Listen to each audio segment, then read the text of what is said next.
নমস্কার বন্ধুরা, আজকে বানাবো দেখো কচুর লতি দিয়ে চিংড়ি মাছ। কিভাবে বানাবো তোমাদেরকে দেখাবো।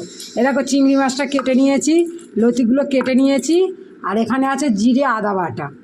জলের মধ্যে একটু নুন দেবো, হলুদ, লতিগুলো এই জলের মধ্যে দিয়ে দেবো, দিয়ে সিদ্ধ করে জল ফেলে দেবো।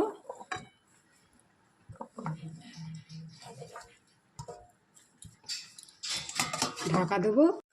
চিংড়ি মাছটা আমি নুন হলুদ মাখিয়ে নেবো।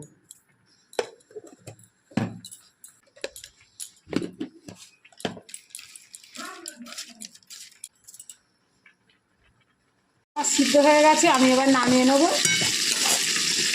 দেবো কড়াই, আমি একটা শুকনো লঙ্কা ফোড়ন দেবো, চিংড়ি মাছ কটা দিয়ে দেবো,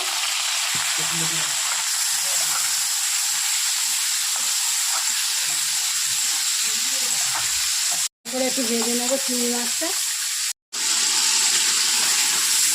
দিয়ে। এইটা একটু ভালো করে মশলাটা কষে নেবো।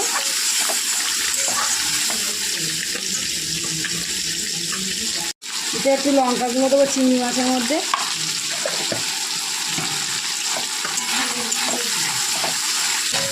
এখন মশলাটা আমার রেডি হয়ে গেছে।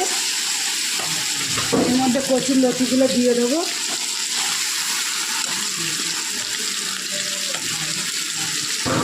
দিয়ে ভালো করে নাড়াচাড়া করবো।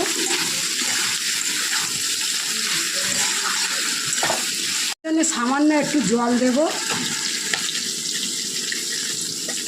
দেখো সামান্য জল দিয়েছি।